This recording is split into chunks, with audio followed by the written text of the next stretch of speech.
Ya. Eh, Langsung saja kita masuk ke sesi debat. Yang pertama, tadi sudah diundi. Yang pertama ada tim ondel-ondel dan Arunika. Untuk sesi debat kali ini akan dipandu oleh rekan saya, Saudari Febria Tiara. Silahkan. Terima kasih Saudari Rafida. Baiklah, silakan host untuk tim Badak Sakti dan ini kru ditaruh dulu di waiting room.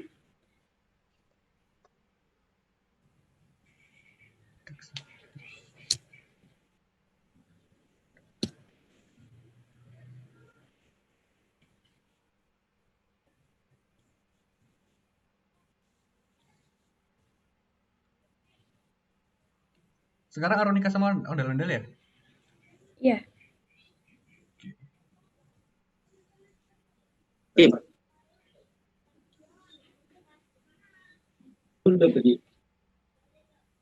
Sudah ya. Selamat datang untuk tim ondel-ondel dan tim Arunika dalam sesi debat kali ini. Dan tim ondel-ondel dan Arunika akan mengusung tema debat yaitu program bantuan subsidi upah kepada pekerja swasta yang terdaftar di BPJS Ketenagakerjaan atau BP Jamsostek. Saya akan membacakan kembali peraturan-peraturannya, yaitu ada 3 babak. Babak yang pertama, argumentasi pembuka atau opening statement. Pembicara pertama atau leader di setiap regu akan diberikan waktu berbicara dengan durasi maksimal 3 menit untuk menyampaikan argumentasi pembuka yang berisikan pemahaman topik permasalahan, analisis, dan solusi secara umum yang menunjukkan posisi masing-masing regu. Dalam hal ini, regu pro atau regu kontra terhadap suatu mosi, yaitu mosinya tadi program bantuan subsidi upah kepada pekerja swasta yang terdaftar di BPJS Ketenagakerjaan. Lanjutnya, babak kedua, yaitu bantahan dan interupsi. Pembicara kedua, masing-masing regu akan memberikan bidasan atas argumentasi pembuka yang telah disampaikan oleh regu lawan dan dilanjutkan oleh pembicara ketiga masing-masing regu yang memberikan bidasan atas argumentasi yang telah disampaikan oleh regu lawan. Masing-masing pembicara diberikan waktu maksimal 5 menit. Di dalam waktu 5 menit tersebut, interupsi dapat dilakukan apabila pembicara telah menyampaikan materinya setiap 2 menit atau sekurang-kurangnya 2 menit 15 detik. Nanti akan ada tanda atau simbol saat waktu berakhir. Yang kedua, ada 2 kali kesempatan untuk melakukan interupsi dengan masing-masing maksimal waktu interupsi adalah 15 detik. Dan interupsi dapat dilakukan oleh pembicara manapun di setiap regu. Lanjut ke babak terakhir, babak ketiga, solusi dan rekomendasi atau closing statement.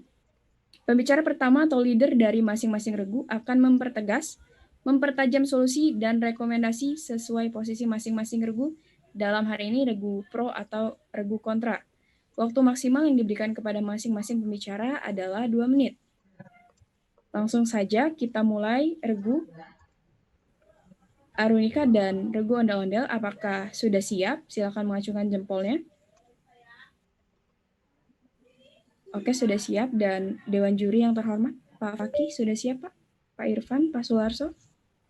Baiklah, kita akan mulai sesi yang pertama, yaitu argumentasi pembuka atau opening statement dari regu Arunika. Dipersilahkan. Assalamualaikum warahmatullahi wabarakatuh. Saya Vina, perwakilan dari regu Arunika, menyampaikan pernyataan kami tentang pro dalam program bantuan subsidi upah kepada pekerja swasta yang terdaftar di BPJS.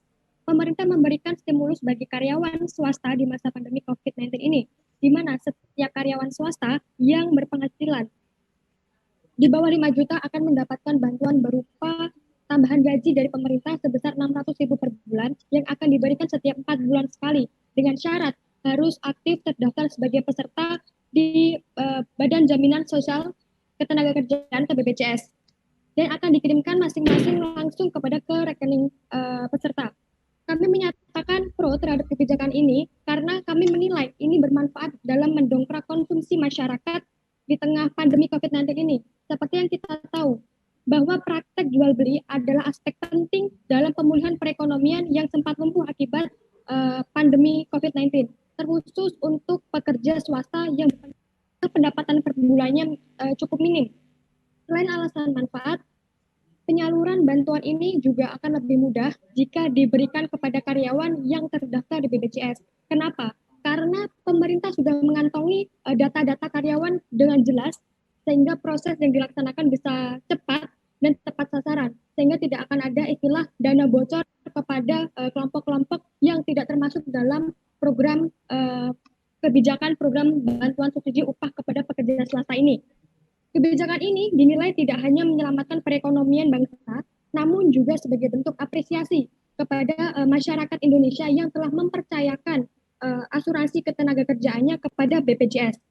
Ini akan bermanfaat untuk memupuk kepercayaan itu sendiri antara masyarakat dengan kinerja pemerintah, sehingga terwujud visi Indonesia maju dan tidak ada lagi sikap skeptis dan juga saling curiga kepada pemerintah. Ini berdampak bagus untuk keberlangsungan kehidupan berbangsa itu sendiri dalam jangka panjang. Maka dari itu, kebijakan pemerintah subsidi kepada warga yang terdaftar BPJS merupakan langkah yang bagus untuk mendorong masyarakat agar lebih produktif serta menaruh kepercayaan kepada pemerintah dan akan berpengaruh juga dalam perputaran perekonomian Indonesia. Dari kebijakan ini diharapkan akan lebih banyak lagi pekerja yang bergabung juga menjadi bagian BPJS sehingga mampu mendongkrak pendapatan negara. Dan jika pendapatan negara ini surplus, maka kesejahteraan Indonesia, kesejahteraan umum Indonesia akan terjamin seperti sesuai yang tercantum dalam Undang-Undang Dasar 1945 alinea keempat, yaitu memajukan kesejahteraan umum. Sekian, terima kasih dari tim Arunika.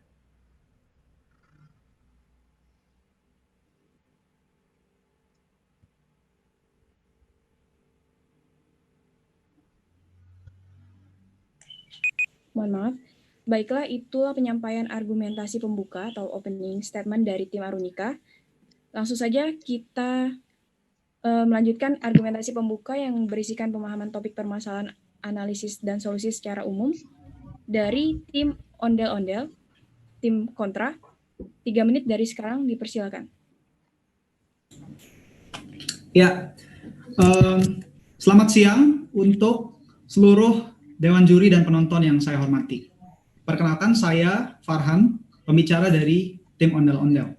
Pada mosi kali ini, yaitu tentang program bantuan subsidi upah kepada pekerja swasta yang terdaftar di BPJS Ketenagakerjaan alias BP Jam Sostek. Seperti yang kita di sini harus mengetahui bahwa program ini ditujukan untuk menstimulasi ekonomi di Indonesia supaya perputaran ekonomi tetap berjalan dan tidak mengalami masalah selama pandemi. Dan bantuannya itu ditujukan untuk karyawan swasta yang terdaftar di BPJS dengan gaji kurang dari 5 juta per bulan. Dan bantuan yang diberikan itu sebesar Rp600.000 per bulan selama 4 bulan dan dikirimkan tiap 2 bulan langsung ke rekening orang yang terdaftar. Sehingga kami dan total anggaran yang harus dikeluarkan oleh negara kita sebanyak 37,7 triliun untuk memberikan bantuan ini kepada 15,7 juta orang yang memenuhi kriteria tersebut dengan tujuan untuk menggerakkan ekonomi. Saya dan tim sangat yakin bahwa ini terlalu mubazir dan kami menentang keras program ini. Kenapa? Karena uang segini bisa diberikan untuk orang yang lebih membutuhkan, alias penduduk di kategori sangat miskin atau rumah tangga sangat miskin, RTSM, dengan pengeluaran di bawah 2,3 juta per bulan untuk melanjutkan hidup mereka dibanding diberikan kepada 15,7 juta orang dengan penghasilan di bawah 5 juta namun tidak termasuk kategori RTSM. Dan karena penduduk RTSM ini jumlahnya jauh lebih banyak daripada karyawan swasta dengan penghasilan di bawah 5 juta yang tidak termasuk RTSM, mereka sangat membutuhkan uang ini untuk bertahan hidup. Sementara 15,7 juta orang itu bisa bertahan hidup dengan penghasilan yang sudah mereka miliki, yang jauh lebih tinggi daripada saudara-saudara kita, masyarakat Indonesia lain yang termasuk kalangan RTSM. Mereka bisa hidup dengan uang seperti itu. Sementara uang 600.000 bagi mereka tidaklah terlalu besar. Di sisi lain, bagi saudara-saudara kita yang kalangan RTSM, 600.000 itu sangat berarti bagi mereka untuk melanjutkan hidup mereka.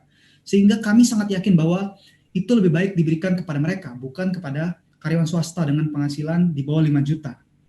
Karena jika diberikan kepada mereka, kepada karyawan swasta itu, mereka karena sudah tidak ada masalah untuk melanjutkan hidup, mereka akan menyimpan uang itu di dompet mereka, akan ditabung untuk uang cadangan, sehingga uang 600.000 yang diharapkan tadi bisa dipakai untuk jual beli, dipakai untuk belanja dengan harapan untuk menggerakkan ekonomi, itu tidak bisa terjadi karena mereka akan menyimpan uang mereka dan uang itu tidak akan keluar, tidak akan mengalir yang bisa diharapkan bisa menggerakkan ekonomi.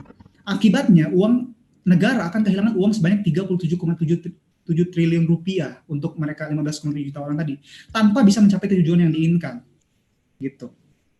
Dan mereka, oleh karena itu kami percaya bahwa program ini tidak seharusnya dijalankan dan dana yang dialokasikan lebih baik diberikan untuk masyarakat yang membutuhkan. Terima kasih. Baiklah, kita lanjut saja ke pembicara dari tim Arudika. Silakan untuk menyampaikan atau memberikan bidasan atas argumentasi dari tim kontra. 5 menit dari sekarang. Sebentar, nunggu dari protokol waktunya dulu. Sebentar, tim Arunika. Baiklah, waktu 5 menit dari sekarang. Dipersilakan. Baiklah, terima kasih atas waktunya. Saya, Elvia dari Arunika, akan menyampaikan bidasan terhadap pendapat dari tim ondel-ondel. Jadi, menanggapi pernyataan yang menyatakan bahwa subsidi ini tidak tepat sasaran. Dalam suatu subsidi, penerima subsidi itu sudah diberikan persyaratan masing-masing.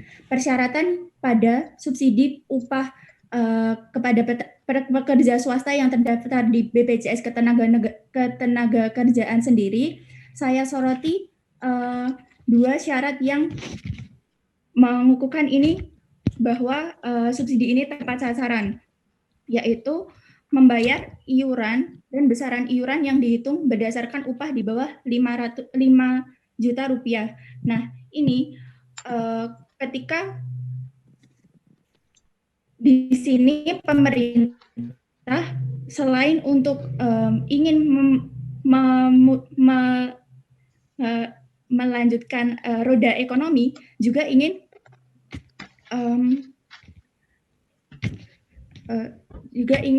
mereka itu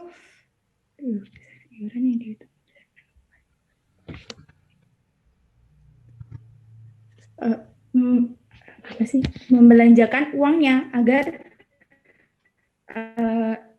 kita tahu bahwa kuartal ekonomi di Indonesia ini sudah menurun selama 2 kuartal terakhir. Nah, pemerintah berharap dengan adanya subsidi ini, 15,7 juta ini dapat mendorong laju ekonomi Indonesia menjadi kembali aktif dengan meningkatkan daya beli masyarakat. Kemudian syarat yang kedua adalah tidak termasuk dalam manfaat program Kartu Prakerja. Jadi untuk penerima Kartu Prakerja sendiri tidak diperbolehkan untuk meng-apply subsidi di sini. Selama ini faktanya biaya untuk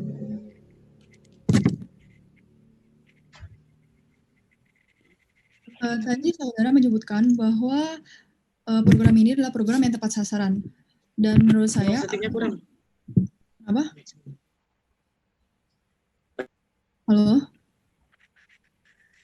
Tadi saudara menyebutkan bahwa ini adalah program yang merupakan program tepat sasaran. Apakah itu sebuah opini dari Anda sendiri atau Anda memiliki dasar-dasar atau bukti yang kuat untuk mendukung opini tersebut? Terima kasih. Dasarnya terdapat pada syarat yang disyaratkan pemerintah untuk mengapply subsidi ini.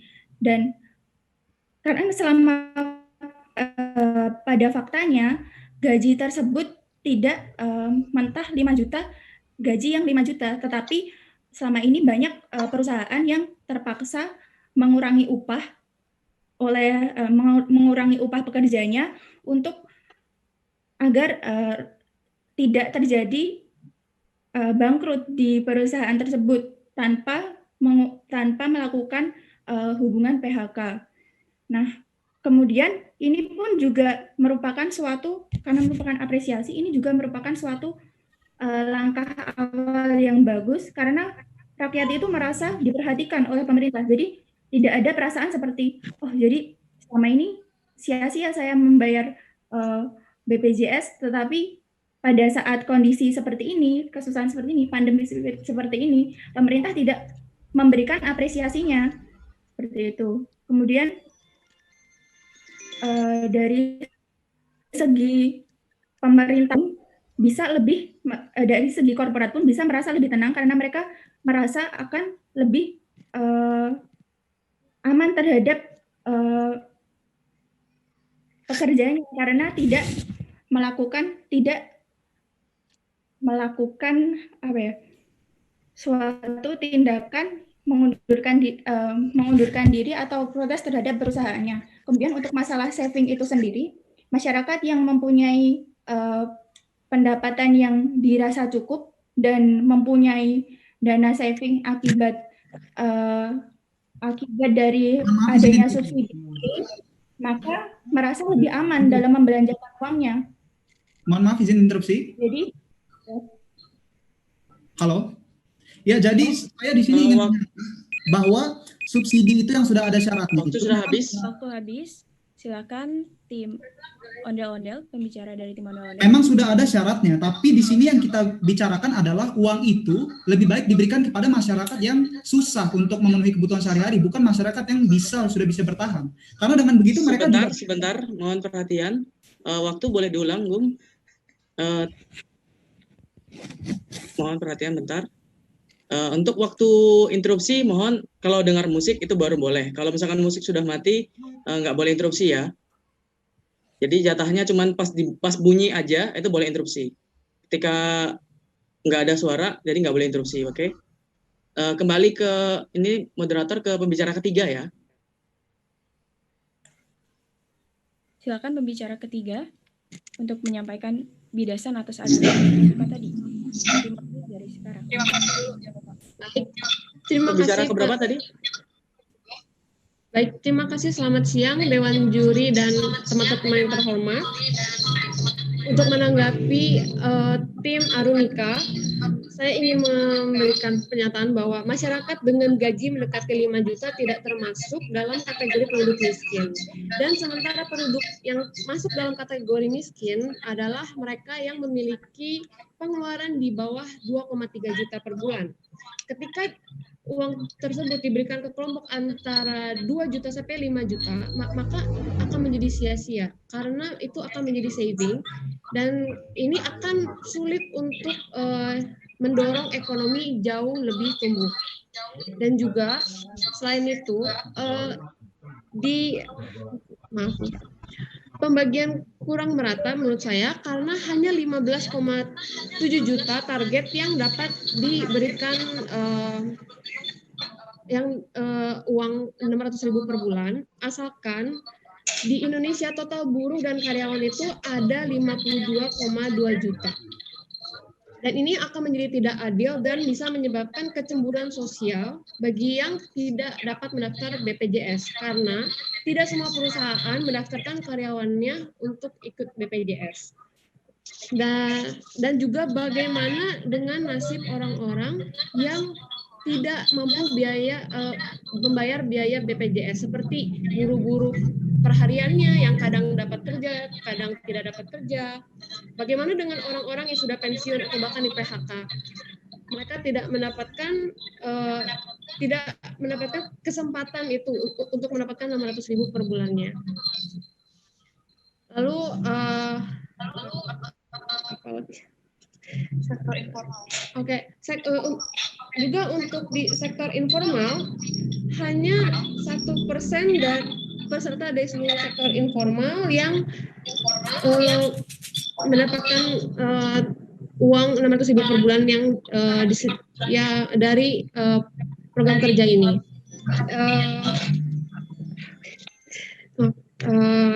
Lalu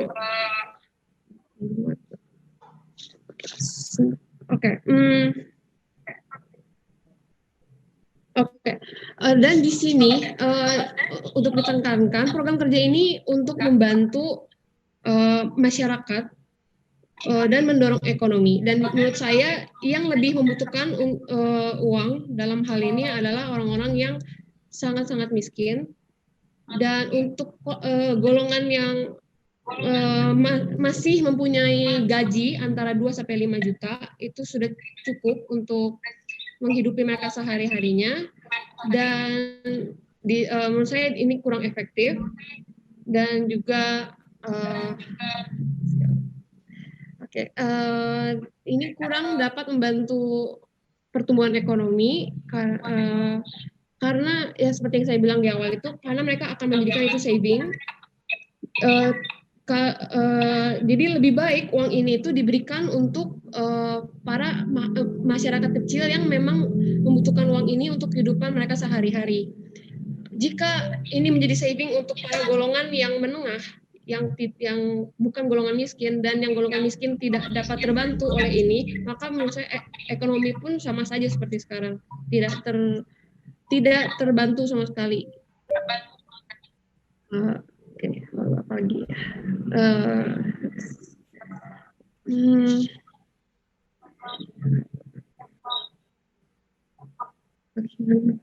Oke.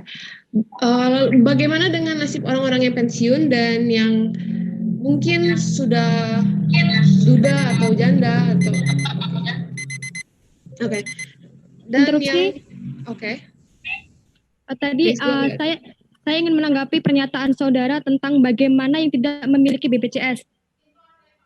Untuk kepemilikan BPJS sendiri itu tidak bisa disalahkan kepada pemerintah ataupun pekerja itu sendiri, karena itu merupakan kesalahan dari yang memiliki kewajiban untuk mendaftarkan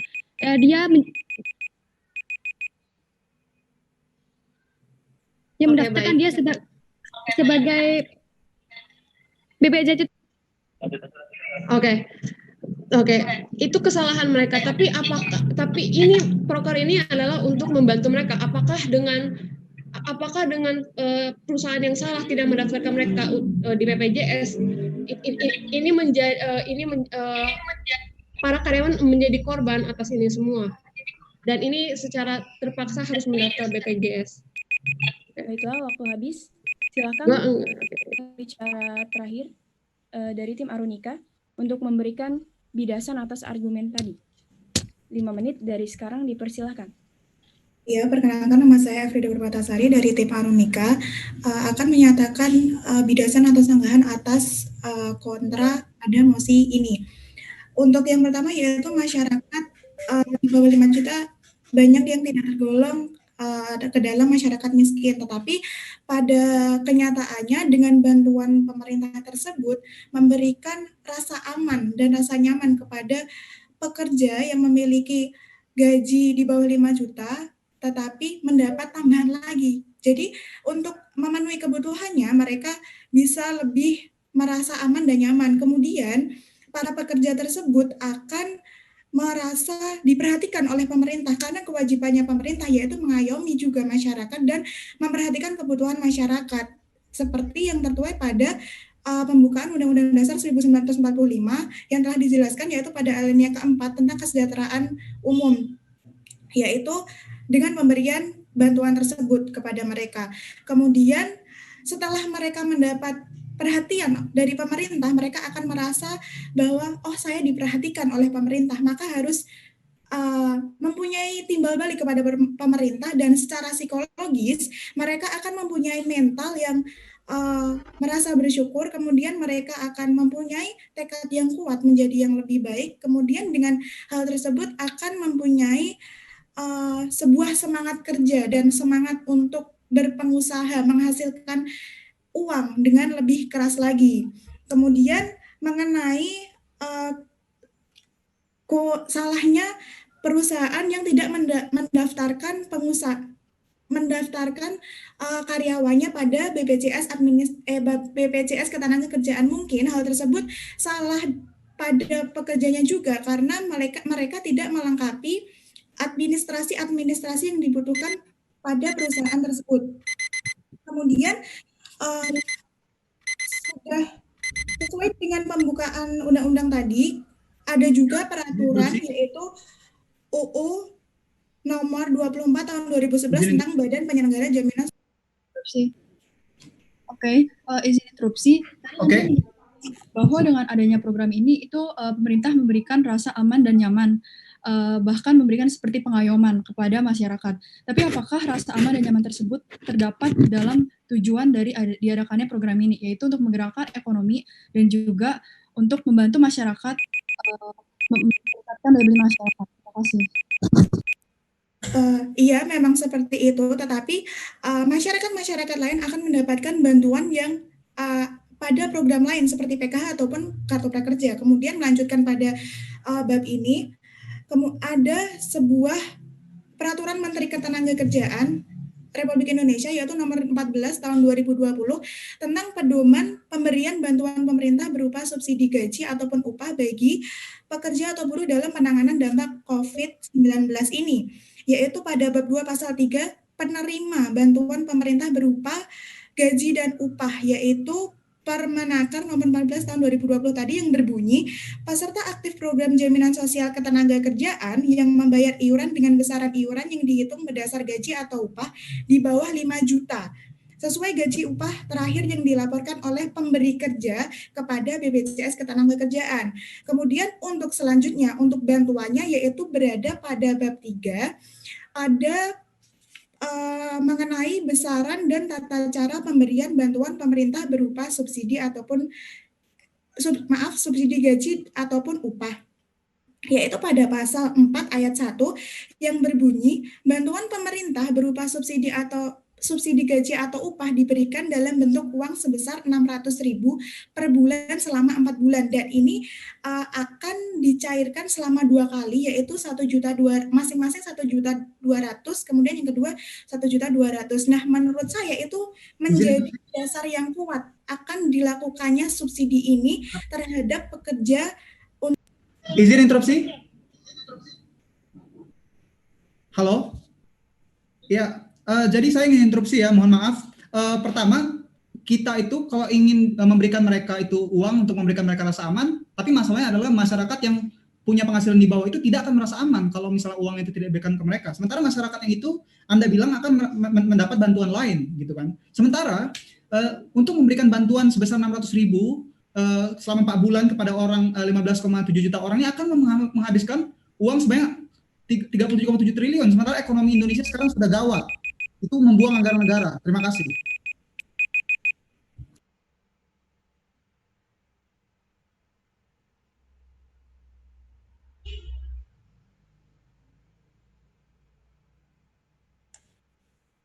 Mohon maaf. Baiklah, kita akan lanjut ke tim ondel-ondel. Pembicara terakhir, kami berikan waktu 5 menit dari sekarang, dipersilahkan. Oke.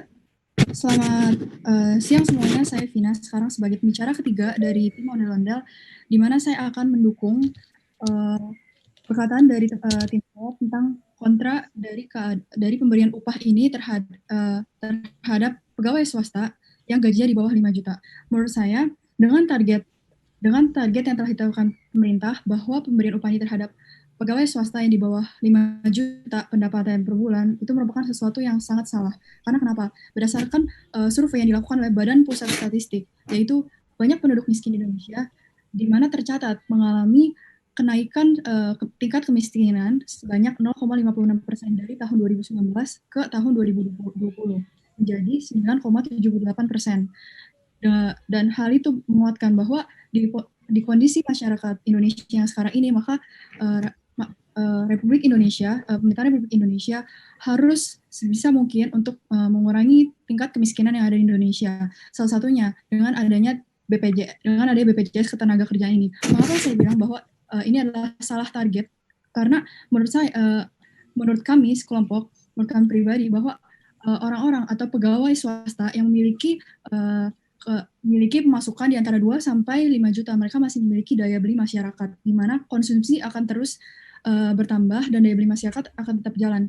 Sedangkan berbeda kondisinya dengan orang-orang yang di bawah yang masuk dalam sektor informal seperti pedagang-pedagang asongan, lalu pedagang yang ada di jalanan seperti buruh yang juga terdampak pada adanya pandemi COVID seperti ini. Kenapa saya bisa bilang begitu? Karena banyak sekali keluhan dari sektor-sektor informal seperti buruh dan yang tadi sudah saya sebutkan, bahwa bagaimana dengan mereka, mengapa orang-orang yang pegawai yang bekerja di perusahaan swasta mendapatkan upah, gaji, bonus sebesar 600.000, dan mengapa mereka tidak dapat seperti itu. Bahkan untuk membayar BPJS saja, iuran yang per bulan itu adalah sebuah hal yang kesulitan.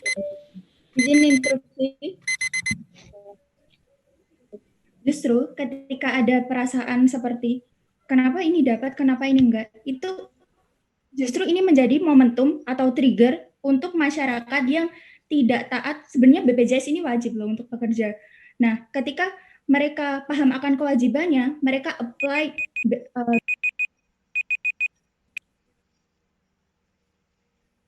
Oke, kan saya paham dengan pernyataan interupsi Anda bahwa BPJS adalah sebuah kewajiban. Tapi jika kita memposisikan diri kita menjadi sektor-sektor informal seperti para buruh, bahkan banyak dari mereka yang mengeluhkan bahwa untuk membayar iuran BPJS per bulan saja itu merupakan suatu kesulitan.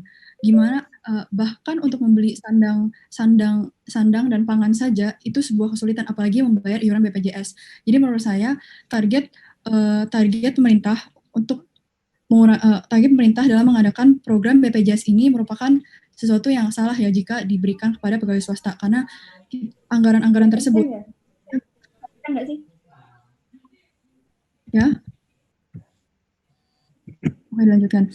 Karena anggaran tersebut yang sebesar 37,7 triliun yang sebelumnya bahkan 33,1 yang setelah dinaikkan dan ditingkatkan itu lebih baik diberikan kepada sektor-sektor informal, sehingga tingkat kemiskinan di Indonesia pun bisa berkurang, bahkan daya beli masyarakat yang di bawah dan masyarakat menengah di bawah seperti yang sudah disebutkan oleh Kak Farhan tadi, yaitu rumah tangga yang sangat miskin, daya belinya juga bisa meningkat dan juga meningkatkan produktivitas dan mengurangi resesi dan menghindari resesi seperti negara-negara seperti Korea Selatan dan Amerika Serikat, di mana itu juga salah satu tujuan dari pemerintahan Indonesia mengadakan program ini. Jadi menurut saya interupsi. Jadi menanggapi pendapat teman-teman tadi tentang bagaimana nasib orang-orang yang bukan menjadi anggota BPJS, karena program ini hanya merupakan salah satu bantuan yang diberikan oleh pemerintah, di mana orang-orang yang bukan peserta BPJS ini bisa mendapatkan bantuan lain dalam bentuk bantuan langsung tunai, bantuan pokok ataupun prakerja. Menanggapi hal tersebut, tapi berbeda lagi dengan kondisi beberapa pegawai yang tidak didaftarkan BPJS oleh perusahaan mereka, di mana perusahaan-perusahaan mereka tidak melengkapi kegiatan administrasi yang diwajibkan oleh pemerintahan. Dan selain itu, juga dalam realitanya banyak sekali kejadian-kejadian di dalam perusahaan yang mendaftarkan program BPJS ini hanya untuk orang-orang dengan jabatan tertinggi, bukan orang-orang yang dengan jabatan rendah seperti cleaning service dan satpam dan yang lain-lain. Terima kasih. Baiklah, waktu habis. Silakan tim Arunika untuk menyampaikan, untuk mempertegas, mempertajam solusi dan rekomendasi sesuai dengan mosi pada sesi kali ini. 2 menit dari sekarang dipersilahkan.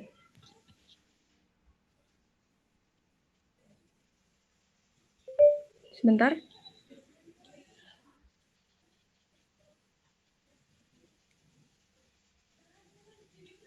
Baiklah, 2 menit dari sekarang kami persilahkan.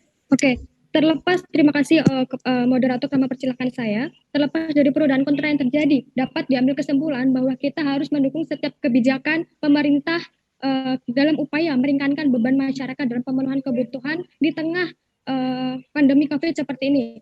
Jika dilihat dari sudut pandang pembangunan sosial dan juga kesejahteraan sosial, program ini merupakan salah satu upaya pemerintah untuk meningkatkan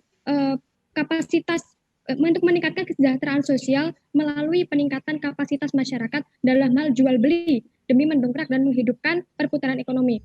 Di mana kesejahteraan sosial itu sendiri memiliki 3 unsur. Saya kutip dari Economic Gley dalam ADI pada tahun 2013. Kesejahteraan sosial itu terdiri dari 3 unsur. Yang pertama yaitu merupakan pemenuhan kebutuhan pokok. Yang kedua, penyelesaian masalah sosial. Dan yang ketiga, pemberian kesempatan bagi masyarakat untuk mengembangkan diri. Nah, dalam hal ini, program ini sangat mendorong masyarakat dalam pemenuhan bahan pokok sesuai yang tertera dalam poin pertama. Sebelum adanya pelaksanaan pemerintahan juga sudah memberikan persyaratan yang sesuai sehingga tidak perlu ada rasa khawatir lagi untuk tidak tepat sasaran. Dari sini diharapkan lagi kepada pemerintah untuk melanjutkan program subsidi ini dengan lebih baik dan adanya perluasan jangkauan penerima, yaitu dengan cara memperkuat regulasi yang mewajibkan pengusaha mendaftarkan pekerjaannya di BPJS ketenagakerjaan sehingga nantinya akan mengcover seluruh buruh dan juga pekerja yang ada di Indonesia tanpa adanya kecemburuan sosial di antara masyarakat tersebut. Sehingga masyarakat akan merasa aman dan percaya kepada pemerintah karena hak-hak ekonominya oleh pemerintah itu. Dan yang terakhir, menciptakan kepercayaan masyarakat merupakan hal penting dalam rangka mewujudkan masyarakat yang tertib dan damai dan tidak ada rasa curiga ataupun skeptis lagi kepada kebijakan pemerintah. Baiklah, waktu telah habis. Silahkan tim kontra dari tim ondel-ondel untuk menyampaikan, mempertegas, mempertajam solusi dan rekomendasinya. Kami berikan waktu 2 menit dari sekarang, dipersilahkan. Oke, terima kasih. Selama masa pandemi ini, Indonesia seperti negara-negara lain di seluruh dunia juga banyak mengalami kerugian ekonomi karena adanya pandemi ini. Sehingga dengan adanya kerugian ekonomi, maka anggaran negara menjadi lebih sedikit daripada sebelumnya. Sehingga kita harus bijaksana, semua pemerintah harus bijaksana dalam pemakaian anggaran negara. Tidak boleh menggunakan anggaran negara secara sembarangan, tidak boleh menggunakan anggaran negara untuk meningkatkan ekonomi, tapi penerapannya tidak efektif, sehingga yang hasil yang ingin diharapkan itu tidak akan tercapai. Lalu Regu Arunika sangat menekankan bahwa pemberian bantuan ini bisa meningkatkan sirkulasi ekonomi dengan menstimulasi proses jual beli di antara masyarakat. Tapi kami sangat tidak setuju dengan itu, karena proses jual beli bisa ditingkatkan melalui masyarakat miskin juga. Masyarakat miskin yang ingin memenuhi kebutuhan pokok mereka perlu membeli bahan makanan di pasar, mereka perlu membeli bahan pakaian, mereka perlu membeli bensin dan semuanya itu juga bisa menstimulasi ekonomi masyarakat. Dan malah masyarakat miskin yang jumlahnya lebih banyak di seluruh Indonesia ini, itulah sebenarnya kunci dari ekonomi kita, ekonomi Indonesia. Ekonomi Indonesia dibentuk oleh UMKM yang senantiasa berjualan dan mencari nafkah setiap hari lalu tetap membayar pajak ke Indonesia. Sementara mereka itu mempunyai penghasilan di bawah 5 juta. Mereka tidak termasuk karyawan-karyawan yang akan diberikan bantuan itu. Sehingga dengan memberikan mereka bantuan, itu juga sudah menstimulasi ekonomi Indonesia supaya tetap berjalan. Dan ini adalah cara yang lebih baik karena mereka lebih membutuhkan dan jumlah mereka lebih banyak dibandingkan karyawan-karyawan ini yang sangat punya tendensi atau kecenderungan untuk menyimpan uang 600.000 tersebut jika diberikan kepada mereka. Lalu tim Arunika sangat menekankan poin bahwa kalau masyarakat menengah akan ada merasa bahwa pemerintah tidak transparan dalam memberikan uang jika mereka tidak diberikan. Tapi masalahnya di sini adalah tidak seperti itu gitu. Lalu Arunika juga menekankan bahwa ada bantuan lain untuk masyarakat-masyarakat lain. Tapi sekarang masalahnya adalah anggaran negara sangat terbatas, sehingga uang itu lebih baik diberikan untuk orang yang lebih membutuhkan, tidak diberikan untuk kalangan itu. Terima kasih. Waktu telah selesai. Para Dewan Juri yang terhormat, itulah sesi debat kali ini dari tim Arunika dan tim Ondel-Ondel. Sangat luar biasa sekali. Terima kasih telah bermain dalam sesi debat kali ini. Bagaimana kita taruh langsung di waiting room, host? Oke, sudah berakhir ya. Terima kasih buat Ondel-Ondel dan Arunika. Oke, sekarang gantian tim yang selanjutnya. Terima kasih.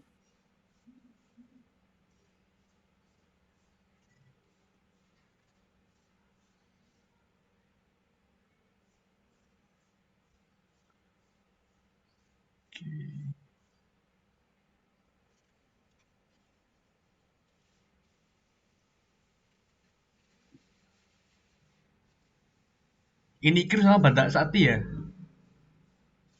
Betul, Yan? Ya, betul. Ini Kru dan Badak Sakti. Waktu tadi 3 menit lagi, Gom, seperti semula. Nanti babak kedua 5 menit dengan ada 15 detik interupsi. Terus yang terakhir 2 menit. Orang satu kayaknya, Badak Sakti.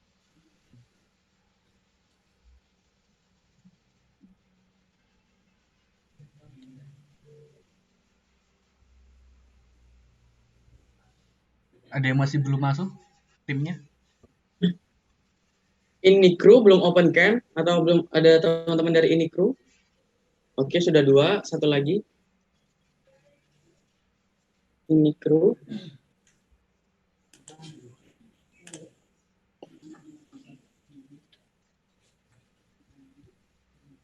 Ini kru tinggal kurang satu lagi ini kru.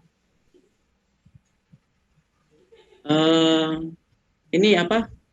Promos kita lagi ini Yan. Bentar Yan, aku chat kamu aja ya bentar Yan ya.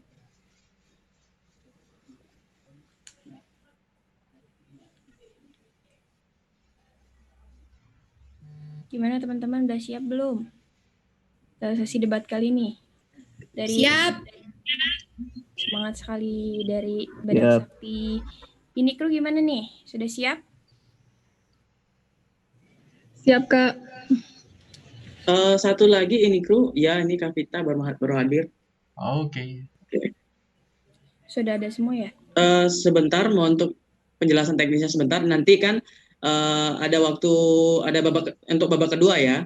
Babak pertama mungkin terlalu nggak terlalu sulit untuk dijelaskan, 3 menit. Nah, ketika babak kedua itu ada jatah interupsi, tahu kan ya?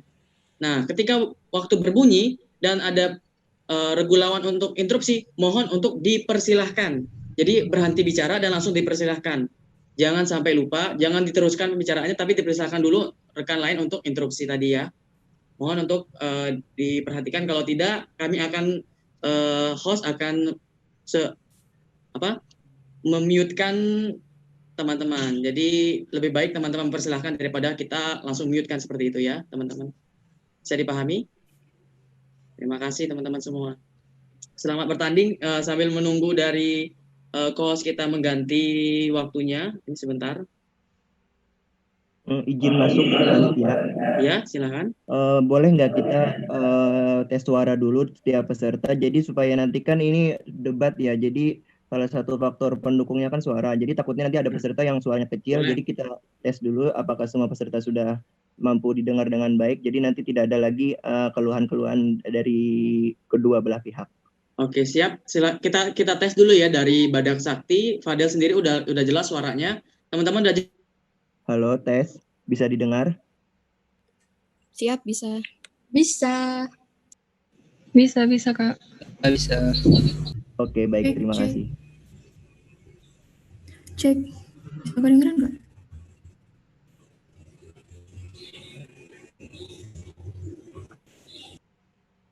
Soundnya tes, Son. Cek. Oke. Hai. Free, tes free. Halo. Tes 1, 2, 3. Oke, Bisa aman.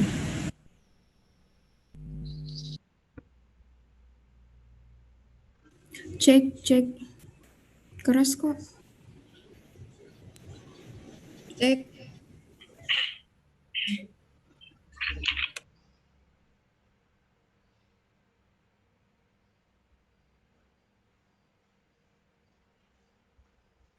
Suaraku jelas ya?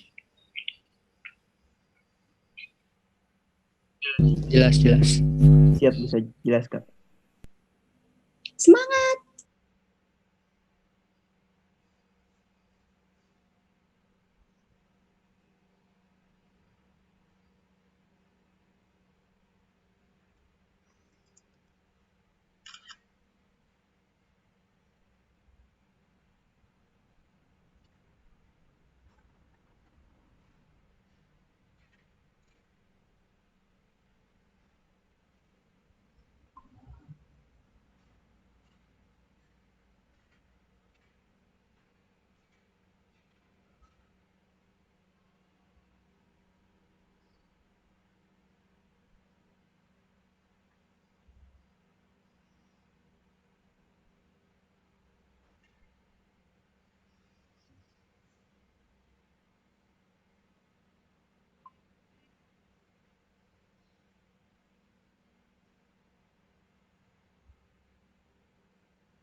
Mohon maaf, tadi suaranya udah dites semua, udah aman?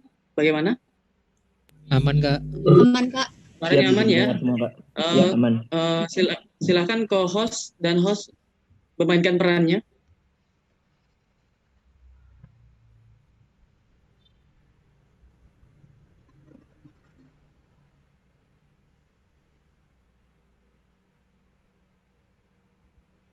Udah ready?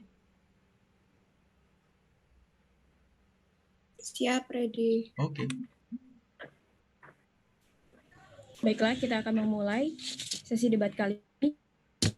Ini tuh tim pro dan Badak Sakti yang kontra.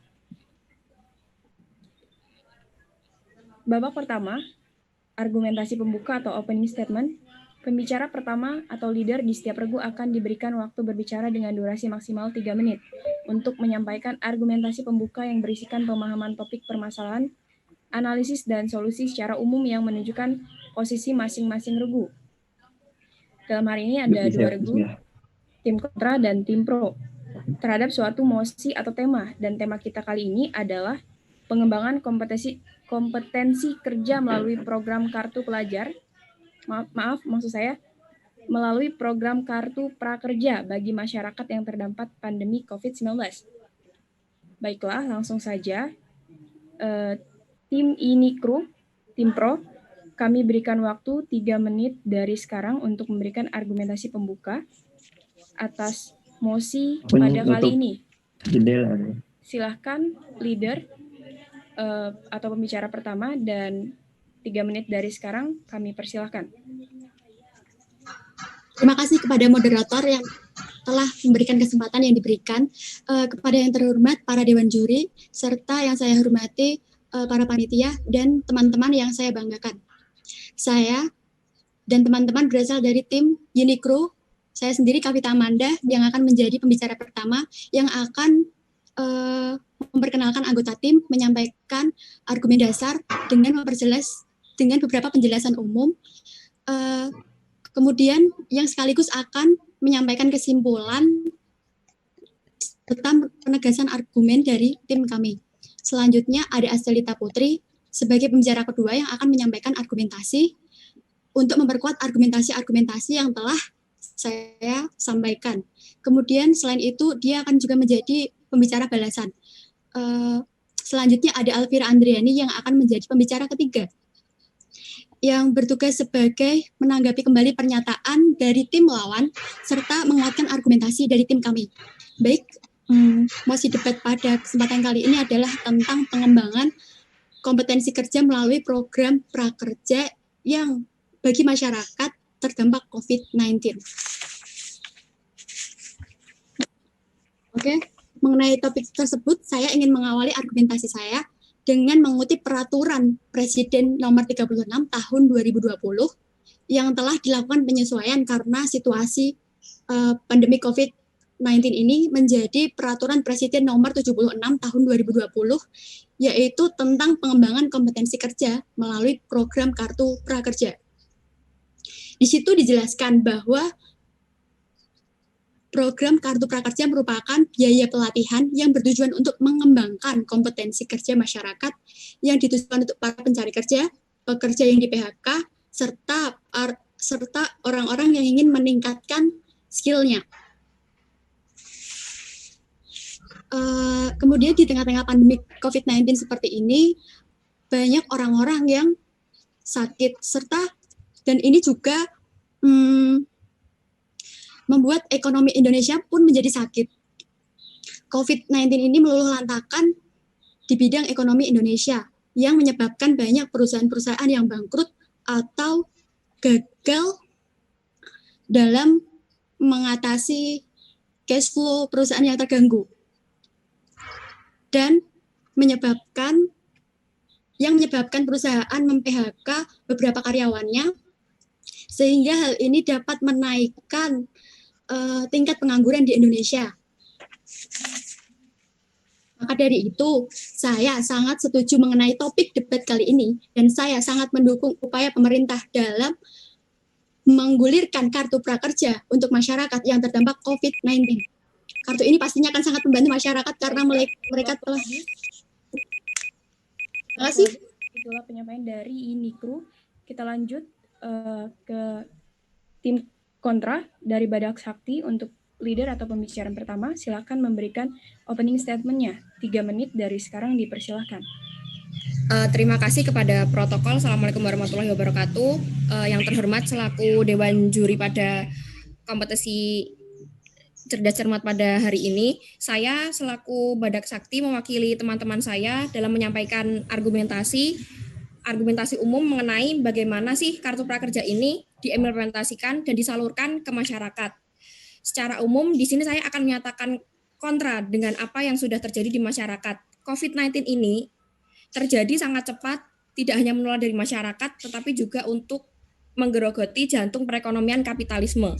Nah, imbasnya kapitalisme tidak bisa menjalankan selain memecat sepihak buruhnya demi mengantisipasi kebangkrutan.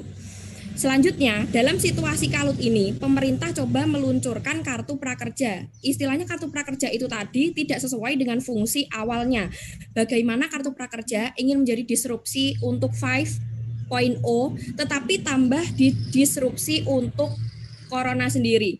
Ini adalah fungsi yang tidak semestinya terjadi.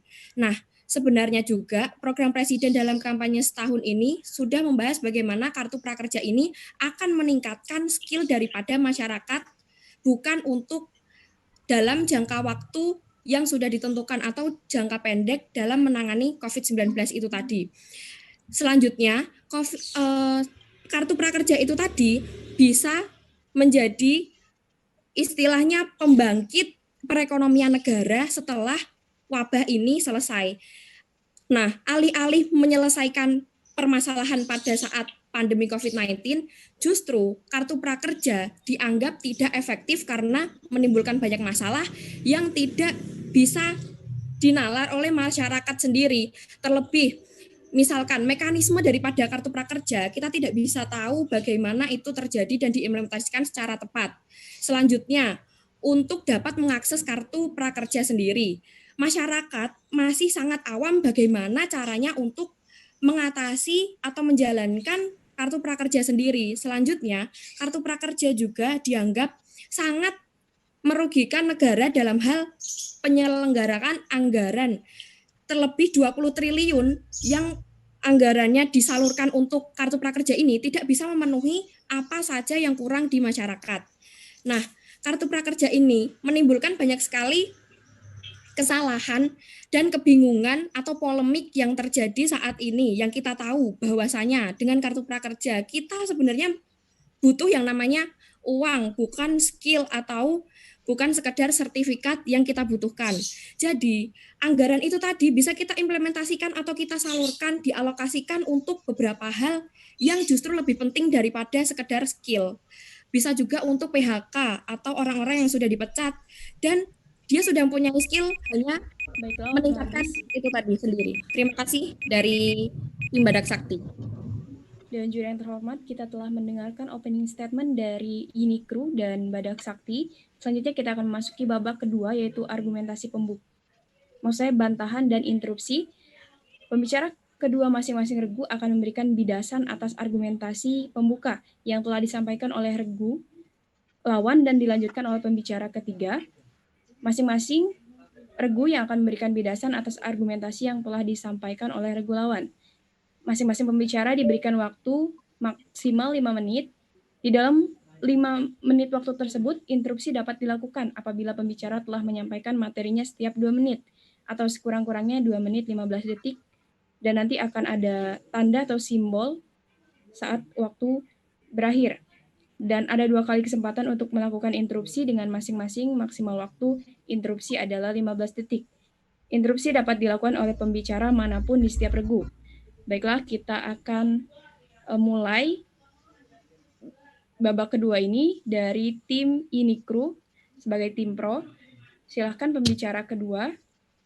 Kami berikan waktu 5 menit dari sekarang. Kami persilahkan. Ya Kak, terima kasih atas waktunya. Saya Astelita Putri selaku pembicara kedua dari tim Unikru akan melanjutkan argumentasi dari teman saya, Kavita Amanda, selaku pembicara yang pertama. Saat ini keberadaan kartu prakerja sangat disyukuri masyarakat terdampak COVID-19 karena mereka dilatih untuk mendapatkan skill baru dari pemrograman ini. Ada banyak pelatihan yang ditawarkan dalam pemrograman kartu prakerja. Contohnya memasak, untuk berarti IT, desain, make up secara online, dan kemudian kiat-kiat untuk menjadi YouTubers juga. Dan salah satu pemrograman dari pelatihan yang banyak diminati adalah pelatihan bahasa.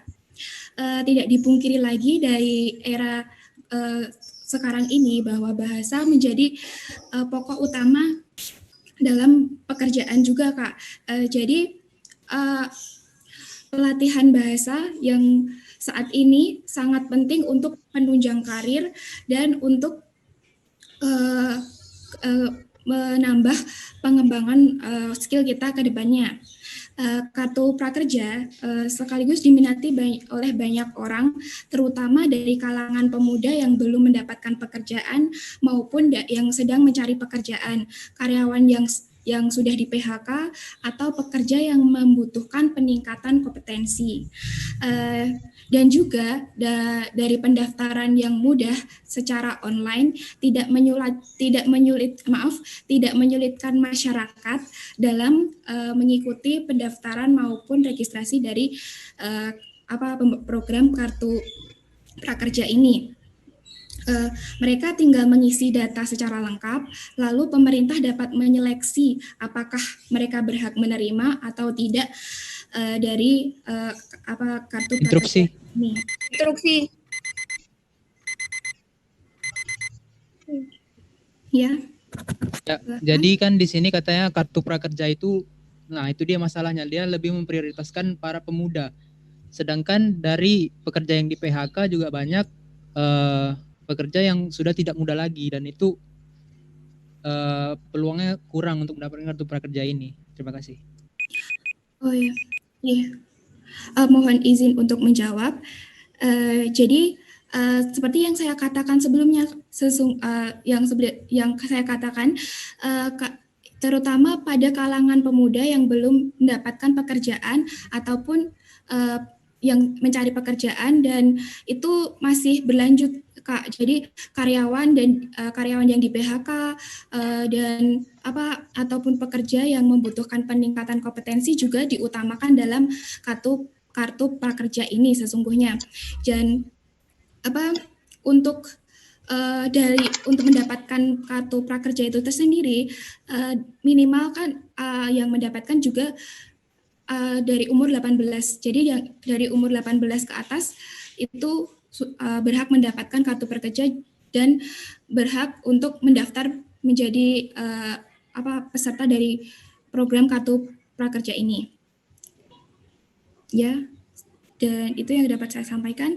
Dan untuk melanjutkan argumentasi saya tadi, jadi dengan cara ini sangat praktis dan menghemat waktu di tengah pandemi corona ini. Pendaftaran dan pelatihan online ini tentu sangat dianjurkan, mengingat kita sedang dalam pandemi coronavirus yang sebisa mungkin meminimalisir tatap muka secara langsung, dan kita dapat melakukan secara virtual dengan cara dari kartu prakerja ini. Untuk instruksi dari saya.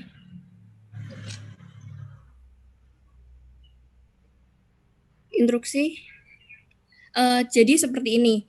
Menurut saya, untuk masalah prakerja sendiri, itu tadi sudah dijelaskan bahwa ketika kapitalis itu sendiri memecat daripada orang yang ke PHK, itu tuh justru anggarannya sebetulnya untuk itu, bukan untuk yang lainnya, seperti itu.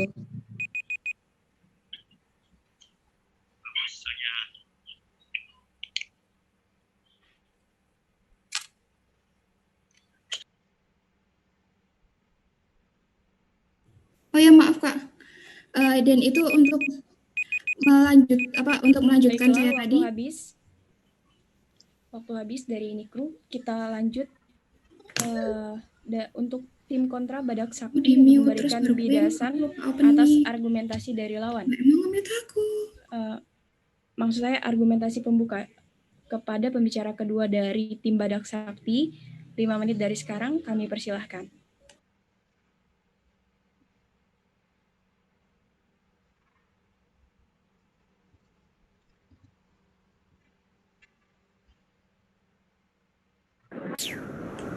Halo, terima kasih atas kesempatannya.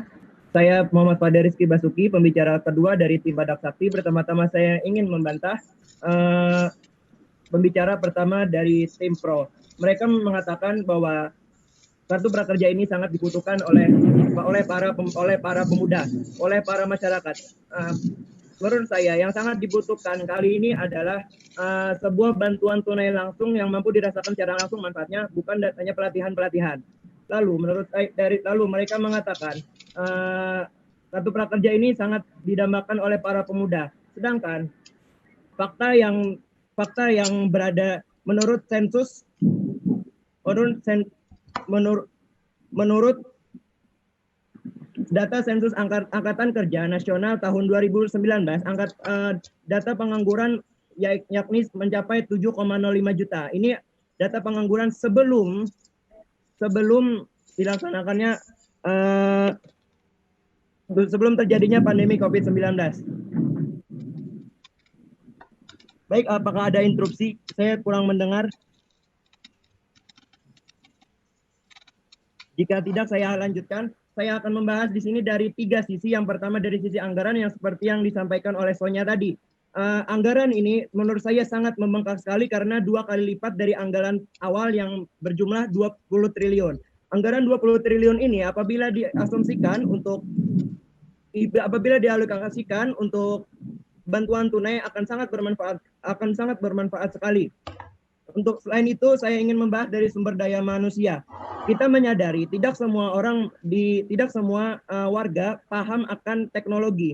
Apalagi sasaran dari pelatihan prakerja ini menggunakan sistem daring. Yang mana apabila kita menggunakan sistem daring, banyak masyarakat yang masih belum mengetahui bagaimana sistem daring.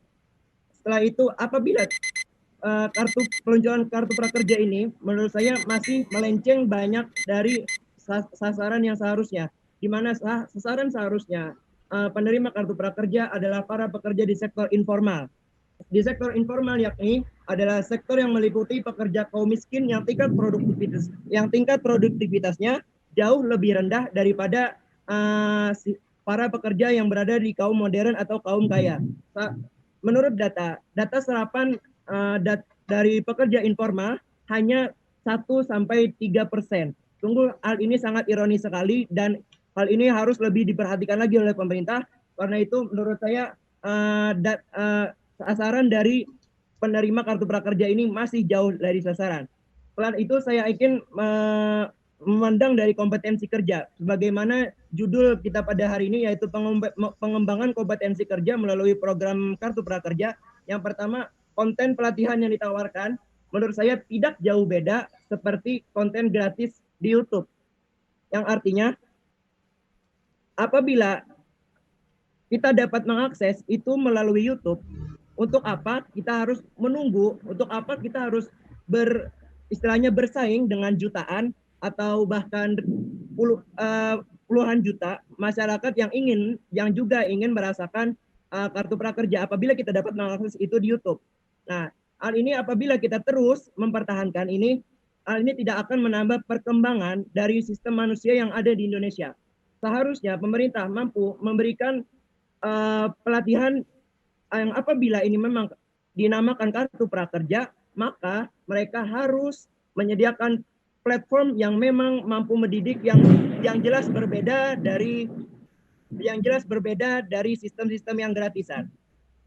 Nah, yang patut di garis bawahi juga di situ kita memiliki pilihan-pilihan yang ingin kita kerjakan seperti ada menjahit atau sistem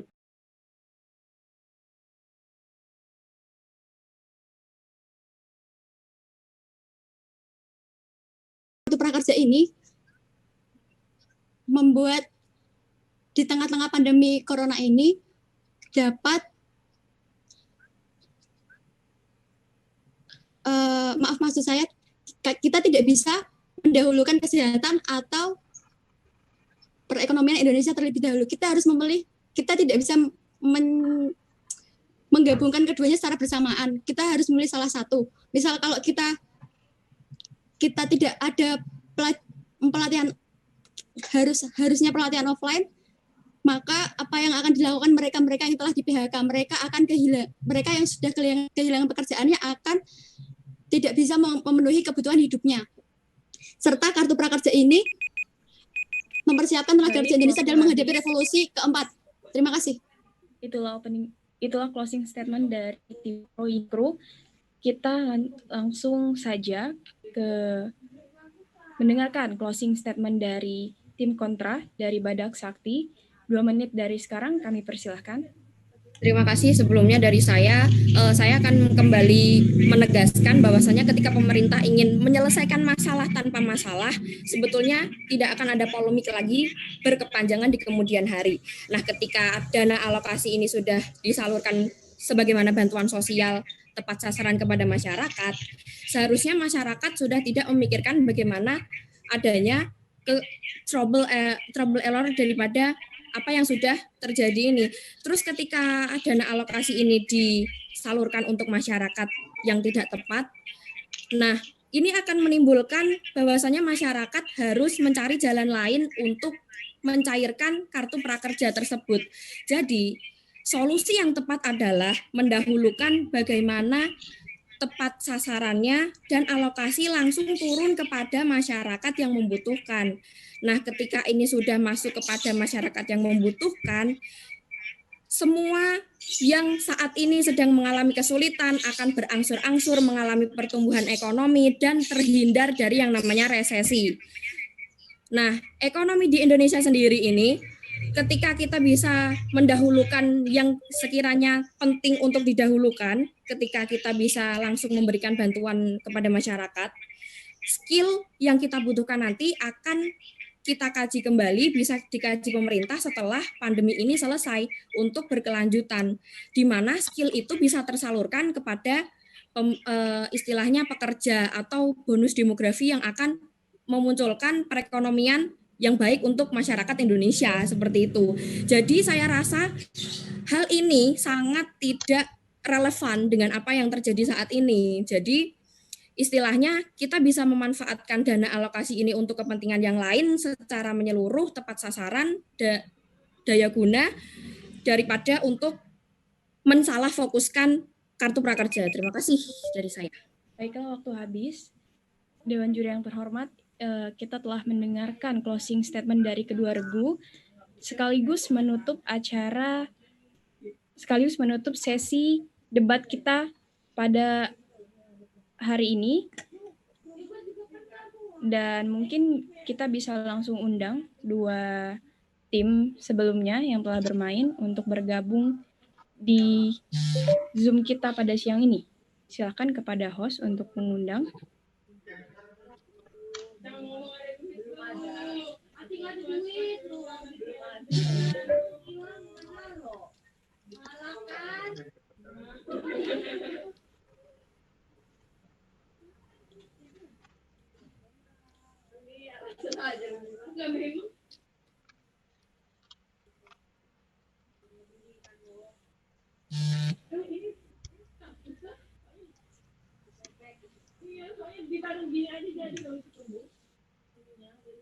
Baiklah, untuk seluruh peserta diharapkan untuk open kamera semua.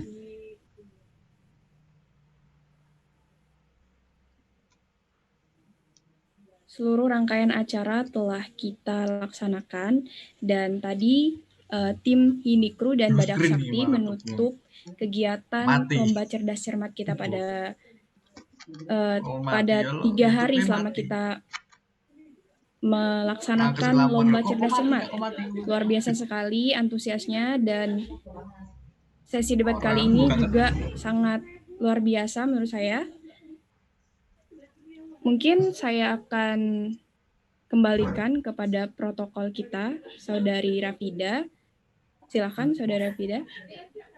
Ya, terima kasih Saudari Tiara. Saya ucapkan selamat kepada teman-teman semua telah berhasil menyelesaikan lomba cerdas cermat kali ini. Untuk selanjutnya, mungkin sambil menunggu Pak Yaya ya, kita tanya dulu ke ketua pelaksana kita, hari ini, Bung Farhan. Ya, gimana protokol? Apa? Gimana nih? Udah selesai semua nih rangkaian acaranya? Ya. Kita sambil menunggu Pak Yahya juga. Ya, jadi terima kasih teman-teman semua yang sudah berpartisipasi di Lomba Cerdas Cermat ini, terutama para finalis tentunya ya dari berbagai daerah. Kita kenal dari Beijing ada, dari Nanjing ada, dari Anhui juga ada ya teman-teman semua. Dari Yangzhou juga ada. Jadi terima kasih banyak sudah menghadiri babak final ini. Mungkin dari panitia mengucapkan banyak terima kasih juga kepada para dewan juri yang sudah seharian penuh ya, hampir berapa jam ya, kita mulai dari jam 9.30 sampai sekarang hampir masuk ke pukul 3 sore ya, waktu Indonesia Barat. Jadi cukup panjang juga teman-teman semua. Capek sebenarnya, walaupun kita secara online tapi rasanya tuh kayak lomba beneran ya nggak sih? Ya, para panitia di sini juga capek ini dari persiapan juga nih kayaknya. Dan ada yang kurang tidur, mata udah kunang-kunang sekarang ini. Tapi kita tetap semangat. Walaupun ada beberapa kendala seperti tadi ada dari host ataupun dari panitia lain ada kesalahan atau kesalahan bicara, kami mohon maaf yang sebesar-besarnya. Kita sambil menunggu kabar dari Pak Yahya sebentar lagi akan bergabung, mungkin dari Pak Fakih ya, untuk host boleh memantau di waiting room untuk mempersilahkan Pak Yahya apabila sudah siap bergabung, nanti lalu kita akan penutupan dan sekaligus ditutup oleh Pak Yahya. Ya kan Mbak Protokol? Betul nggak? Ya, benar sekali. Untuk pengumumannya nanti malam ya Kak ya? Mudah-mudahan kalau bisa secepatnya nanti juri akan menilai, mengakumulasi nilai teman-teman dari sesi pertama, dari sesi tunggal, dilanjutkan ke sesi benar salah, digabung lagi dengan sesi rebutan, dan terakhir sesi debat ini kan nilainya kualitatif tapi akan berubah menjadi poin dan itu ditambahkan ke semua sesi menjadi total poin. Nanti setelah kalau memungkinkan malam pukul 9 WIB akan kita umumkan juara-juaranya. Jadi kita nggak tahu nih di sesi debat ini perubahan sedrastis apa yang bakal terjadi dari papan scoring yang sesi rebutan tadi yang dipimpin oleh tim Badak Sakti tadi ya. Siapa tahu bisa berubah atau Badak Sakti semakin ke langit nih, kita nggak tahu. Kita lihat saja yang bakal jadi juara 1, 2, dan 3 dan terakhir juara harapan 1. Selamat untuk teman-teman semua kali ya. Kayaknya tidak ada yang kalah di sini, hanya kurang beruntung dan tidak ada yang kalah di sini. Semuanya jadi juara di sini. Jadi juara di sini semuanya dapat hadiah dari KBRI Beijing, dapat hadiah dari ASC berupa akun Grammarly. Tuh bisa tuh kalau misalkan mau bikin tesis bisa dipakai akun Grammarly-nya. Ya, dari ini kita boleh Rafida kita alihkan ke juri-juri, boleh kasih pendapat bagaimana tensi debat tadi. Kayak debat calon presiden nggak sih? Ya, gimana dari Pak Sunarso dulu kali ya? Nah, boleh Pak Sunarso. Gimana Pak? Baik, terima kasih Mbak Protokol dan pembawa acaranya yang sangat luar biasa, dan saya mengucapkan terima kasih kepada peserta yang telah antusias mempersiapkan diri hingga perlombaan sesi debat sesi terakhir ini berjalan sangat panas sekali ya, karena masing-masing memiliki argumentasi, memiliki sanggahan, memberikan respon, memberikan memaparkan data-data. Saya kira ini hal yang sangat menarik, gitu kan.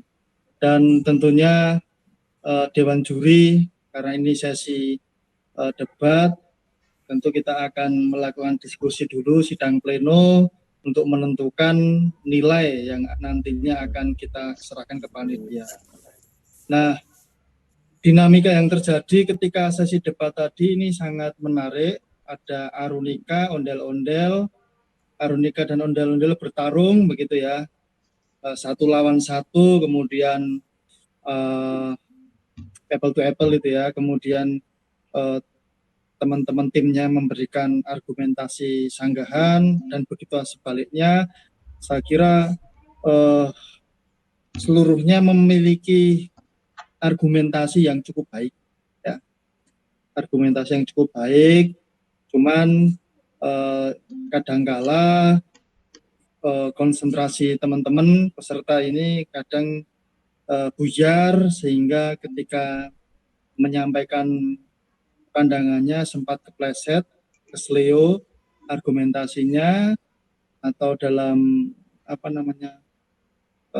menyampaikan data-datanya juga barangkali ada sedikit kekurangan gitu ya. Itu hal yang lumrah terjadi karena memang di sini cerdas cermat ini memang peserta harus berpikir dengan cerdas dan berpikir secara cermat. Makanya di sesi final ini kita berikan waktu yang sangat terbatas untuk mengukur seberapa cepat dan seberapa cerdas dan cermat tentunya ketika teman-teman menjawab pertanyaan. Nah, terlihat ketika sesi ini, sesi debat. Jadi wawasan, kemampuan kemampuan nalarnya ini terlihat di sini. Ya, rata-rata ini menarik ini. Rata-rata teman-teman memiliki sudut pandang masing-masing meskipun saat topiknya ini kadang topiknya ada yang kontra, ada yang pro. Dan kontra pro ini saya kira satu hal yang barangkali di mata teman-teman kontradiksi ya, terkait dengan pandangan pribadinya gitu ya. Wah, harusnya saya pro ini, tidak kontra, sehingga jawaban-jawaban kadang-kadangnya tidak match gitu kan. Sarah lari ingin yang pro padahal dia posisinya kontra gitu kan. Nah, di sini kadang-kala antara yang kita pikirkan kadang-kadang itu berbeda dengan pertanyaan yang diajukan oleh oleh peserta yang lain. Nah, saya kira poin pada sesi ini adalah poin yang secara kuantitatif akan memberikan sebuah sumbangsih bagi penilaian kuantitatif secara keseluruhan, sehingga teman-teman mohon untuk bersabar ya, menunggu ya, dan nantinya jika ada hal-hal yang barangkali tidak cocok gitu kan, nah nanti kita akan siapkan nanti di sesi kegiatan yang akan datang. Tentunya akan kita siapkan yang lebih menarik. Baik, saya kira itu ya dari saya kembalikan karena Pak Yaya sudah hadir di sini. Selamat sore Pak Yaya. Salam. Selamat sore Mas. Baik, terima kasih. Baru selesai kita. Ya, baik, saya kembalikan ke panitia beliau. Ya Mas, semoga Mas. Ya, selamat datang Pak Yaya, Bapak Atas Pendidikan dan Kebudayaan KBRI Beijing, Bapak Yaya Sutarya. Ini kami sudah melaksanakan seluruh rangkaian kegiatan Lomba Cerdas Cermat ini, Pak. Sudah melakukan dari sesi tadi pagi sudah sesi tunggal, benar salah, rebutan, dan baru saja berakhir ini sesi debat, gitu Pak.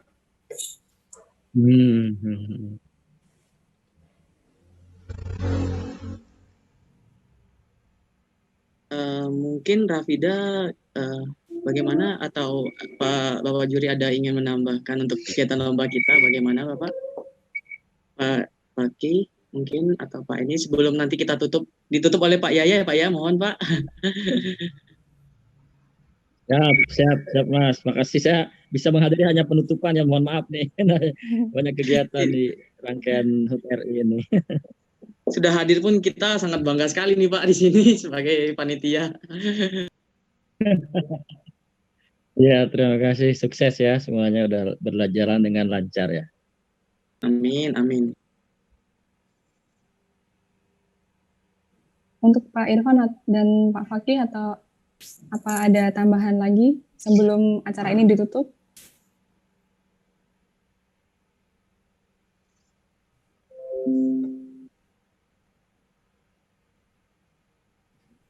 Langsung Pak Yaya aja kalau saya udah cukup. Sudah cukup. Gitu. Baiklah, karena dari Dewan Juri sudah cukup dan dari panitia juga sudah cukup, langsung saja Pak Yaya silakan menyampaikan sepatah dua patah kata sekaligus menutup rangkaian acara pada hari ini. Waktu dan tempat kami persilakan. Ya, terima kasih. Bismillahirrahmanirrahim. Assalamualaikum warahmatullahi wabarakatuh. Selamat sore, salam sejahtera untuk kita semua. Alhamdulillah, puji syukur hari ini adalah hari yang sangat bersejarah bagi negara kita. Kita memperingati hari ulang tahun kemerdekaan negara Republik Indonesia yang ke-75. Dan saya pikir di setiap pelosok negara, negeri, di setiap titik, di setiap instansi, pasti kita merayakan HUT RI yang ke-75 dengan gegap gempita, walaupun memang saat ini suasananya sangat berbeda dibandingkan dengan tahun-tahun yang lalu. Tapi tidak menyurutkan semangat kita untuk tetap mengisi kemerdekaan Indonesia, supaya negara kita ini benar-benar negara yang menjadi negara yang maju, negara yang tentunya negara yang menjemuk, tetap bersatu di bawah naungan Negara Kesatuan Republik Indonesia. Terima kasih yang sebesar-besarnya kepada panitia, ASCI, kemudian teman-teman dari Dewan Juri, seluruh peserta yang tidak saya sebutkan satu persatu. Alhamdulillah pada kesempatan ini 3 kali pertemuan dan sampai hari ini final telah diselenggarakan. Tadi keputusannya siapa yang juara nanti diinfokan ke kita, tapi kita pikir bahwa siapapun juaranya paling tidak mencerminkan bahwa mahasiswa Tiongkok sudah berkiprah dalam rangka mengisi HUT RI yang ke-75 ini. Dan tentunya kami dari KBRI Beijing sekali lagi mengucapkan terima kasih sekali karena sudah mendukung kegiatan-kegiatan ini, yang mana kalau kita selenggarakan sendiri dari KBRI sepertinya karena kesibukan kita yang sangat luar biasa, banyak hal yang memang harus dikerjakan. Alhamdulillah jadi kegiatan ini bisa fokus diselenggarakan oleh panitia, dan ini adalah kerjasama yang kedua ya dengan ASCI. Alhamdulillah saya nilai paling sukses ya kerjasama. Satu yang pertama juga bagus. Nah ini kita juga berharap ada kerjasama lain di masa yang akan datang. Jadi kita masih punya waktu Agustus, September, Oktober, November, Desember, ada waktu 5 bulan lagi. Nanti kita lagi rancang acara yang baru lagi, yang tentunya nanti lebih mengarah kepada kegiatan-kegiatan yang sifatnya merepresentasi dengan kegiatan utama dari ASCI sendiri. Dan kita juga berharap kalau toh memang tahun ini akan diselenggarakan lomba cerdas cermat tingkat dunia pun kita siap untuk membackup. Kemungkinan besar mungkin bisa dilaksanakan di bulan November atau Desember ya, Desember awal atau November untuk persiapannya lebih matang. Dan hal lain juga, misalkan ada penerbitan jurnal-jurnal dan sebagainya juga kami siap membantu. Justru memang saat ini kekosongan dari Tiongkok itu adalah bagaimana kita merepresentasikan bahwa Tiongkok itu adalah memang kuat di jurnal, kuat di penelitian. Nah ini sampai saat ini kita memang belum ada kegiatan-kegiatan yang sifatnya kepada research ya, kepada riset. Nah ini mendorong dengan adanya ASCI ini paling tidak bisa memformulasikan kegiatan di tahun ini juga 2020. Misalkan ada penerbitan jurnal teknologi, IT dan sebagainya, kita siap membantu, siap menerbitkan dan siap juga berkolaborasi dengan lembaga-lembaga di Indonesia untuk bisa menerbitkan dari jurnal-jurnal mahasiswa. Dan saya lihat memang untuk jurnal ini Untuk kegiatan ilmiah dan penelitian memang sangat sedikit peminatnya. Nah, ini justru yang harus didorong oleh kita semua, termasuk oleh organisasi, bagaimana mewujudkan supaya memang terahnya dalam organisasi itu sebagai organisasi saintifik bisa meretrospeksi daripada kegiatan-kegiatan di tahun 2020 ini. Jadi nanti silahkan formulasikan kegiatan-kegiatan lain, tapi tidak hanya yang berbau umum, tapi sudah fokus kepada yang berbau research, penelitian, kemudian hal-hal lain yang bisa dibantu oleh KBRI untuk mempercepat proses kelulusan anak-anak di Tiongkok, utamanya S3, bagaimana kita bisa mempercepat lulusan dengan pengakuan jurnal internasional dan sebagainya. Kita siap support dalam bentuk dukungan moral, dukungan materi, dan pasti dalam advice yang bisa kita sampaikan kepada organisasi ini. Salut bagi teman-teman semua. Saya tidak membayangkan ya bagaimana merancang soal. Kita butuh waktu dan butuh profesionalisme. Mas Fakih, terima kasih. Ketuanya juga terima kasih banyak yang sudah tentunya mendorong semua lini untuk bisa bergerak sehingga dalam waktu 1 bulan kegiatan ini bisa diselesaikan dengan baik. Kemudian untuk hadiah dan sebagainya nanti dikoordinasikan secara internal dengan ASCI dan kita akan siap untuk menyiapkan hadiah kepada teman-teman yang juara untuk bisa didistribusikan. Kemudian juga hal-hal lain yang sifatnya sertifikat dan sebagainya juga akan kita sampaikan. Mungkin itu dari saya. Demikian, terima kasih atas perhatiannya. Mohon maaf kami tidak bisa terlibat langsung dari awal sampai akhir. Kami terlibat di pembukaan dan penutupan ya. Mohon maaf karena memang ada bagi tugas yang memang harus kita selesaikan masing-masing. Demikian dari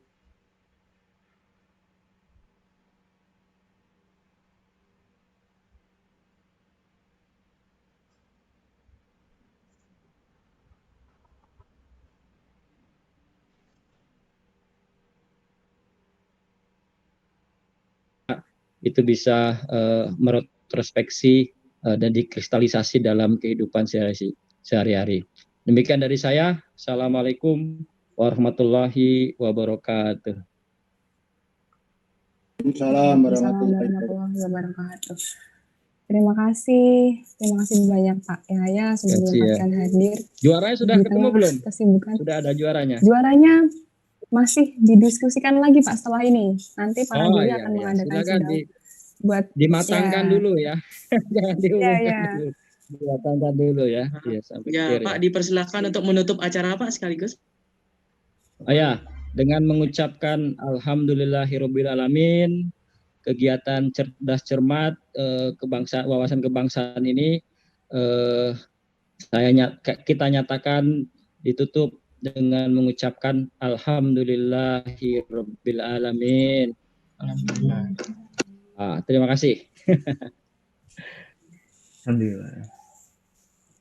Terima kasih banyak Pak Yahya Sutarya telah menyempatkan hadir di tengah kesibukannya mungkin. Oke, sebelum live kita foto dulu ya. Foto dulu Pak Yahya juga. Terima kasih ya.